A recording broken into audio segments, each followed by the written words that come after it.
Dans le petit village de Ngoko, niché au cœur de la forêt équatoriale, vivait une communauté soudée, préservant jalousement ses traditions ancestrales.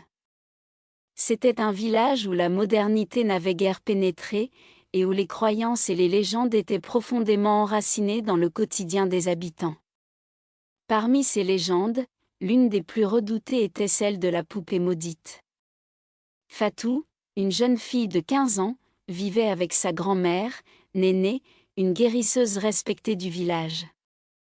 Néné connaissait tous les secrets des plantes médicinales et des esprits de la forêt.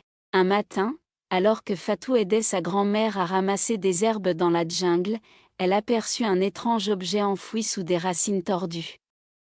En dégageant soigneusement la terre, elle découvrit une vieille poupée en bois, usée par le temps mais ornée de motifs mystérieux.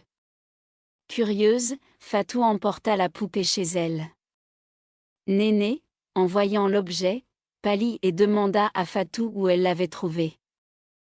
Après avoir écouté les explications de sa petite fille, Néné raconta l'histoire de la poupée maudite. Il y a plusieurs générations, une grande sorcière, Akissi, avait été bannie du village pour avoir pratiqué des rituels interdits. Avant de partir, elle avait maudit une poupée de bois en promettant de revenir pour se venger.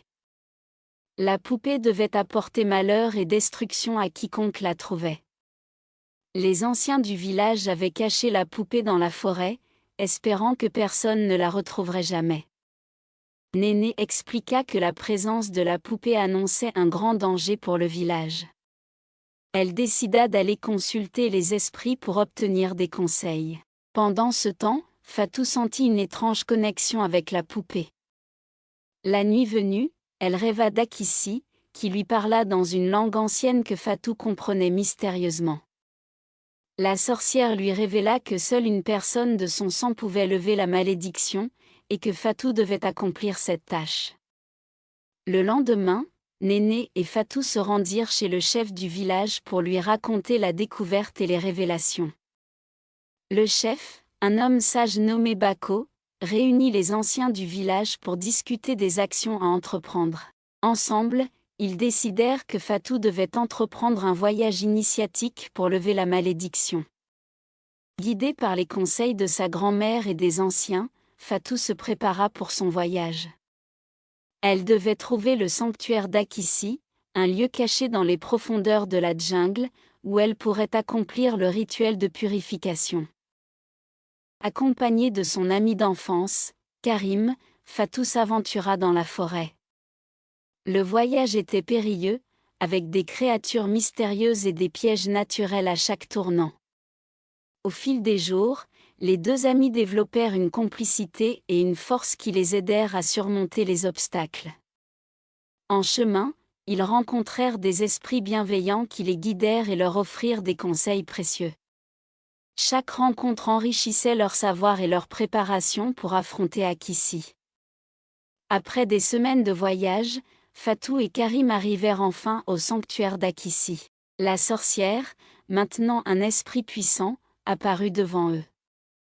Fatou, armée de la sagesse des esprits et de la force intérieure qu'elle avait développée, commença le rituel pour lever la malédiction.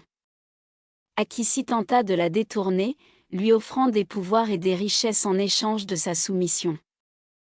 Mais Fatou, déterminée à sauver son village, refusa. Le rituel fut long et épuisant, nécessitant toute la concentration et la foi de Fatou. Finalement, après une lutte acharnée, la malédiction fut levée. Akissi, libérée de sa propre colère, trouva la paix et disparut, emportant avec elle les ténèbres qui avaient enveloppé la poupée. Fatou et Karim retournèrent au village, acclamés comme des héros. La poupée, maintenant purifiée, devint un symbole de protection et de résilience pour le village. Néné, fière de sa petite fille, la bénit et la remercia d'avoir sauvé leur communauté. Le village de Ngoko reprit son cours paisible, mais l'histoire de Fatou et de la poupée maudite devint une légende que l'on racontait à chaque génération, rappelant à tous le pouvoir de la foi, de la bravoure et de l'amour pour sa communauté. La levée de la malédiction apporta une nouvelle ère de prospérité au village de Ngoko. Les récoltes furent abondantes, les enfants en meilleure santé, et les animaux de la forêt plus nombreux. Mais l'histoire de Fatou et Karim ne s'arrêta pas là.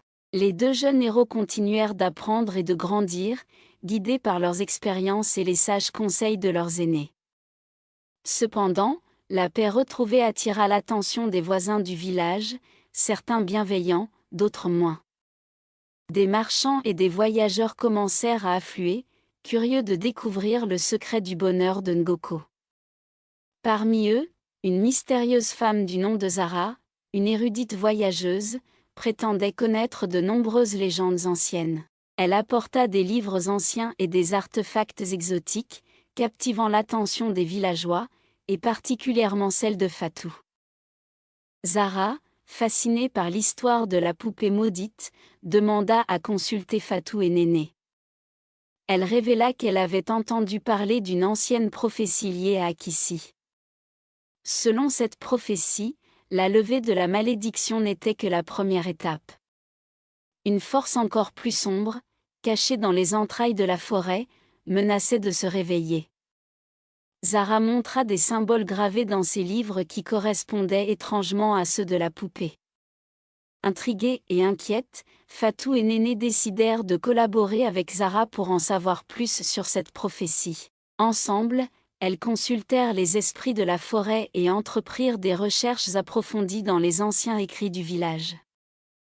Les recherches révélèrent l'existence de 3 artefacts sacrés nécessaires pour sceller définitivement le maléfice d'Akissi.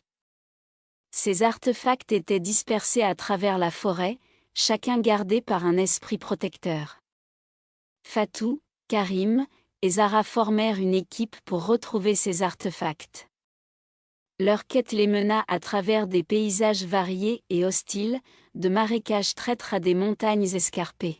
Lors de leur voyage, ils rencontrèrent divers personnages, des tribus cachées, des guérisseurs solitaires, et des esprits anciens. Chacune de ces rencontres apporta son lot de défis et de leçons, renforçant les liens entre les membres de l'équipe. Les artefacts, eux-mêmes, étaient des objets de grand pouvoir, une amulette d'obsidienne, un sceptre en bois d'ébène, et un cristal de quartz. Le premier artefact, l'amulette d'obsidienne, était gardé par un esprit de l'eau nommé Mamiwata. Pour obtenir l'amulette, l'équipe devait prouver leur pureté d'intention et leur bravoure. Mamiwata les soumit à des épreuves difficiles, testant leur loyauté et leur détermination. Fatou, grâce à sa connexion avec les esprits et son courage indomptable, réussit à convaincre Mamiwata de leur permettre de prendre l'amulette. Le second artefact, le sceptre en bois d'ébène, était caché dans une forêt enchantée protégée par un esprit de la terre nommé Goliath. Ce gardien imposant posa des énigmes et des défis physiques à l'équipe. Karim, avec sa force et son ingéniosité, joua un rôle crucial pour surmonter les épreuves. Grâce à la coopération et à l'amitié qui unissaient l'équipe, ils purent obtenir le sceptre. Le dernier artefact, le cristal de quartz, était gardé par un esprit du vent nommé Ntuma. Cet esprit, imprévisible et capricieux, demandait une démonstration de sagesse et de vision. Zara, avec ses connaissances érudites et sa perspicacité, guida l'équipe à travers les défis de Ntuma.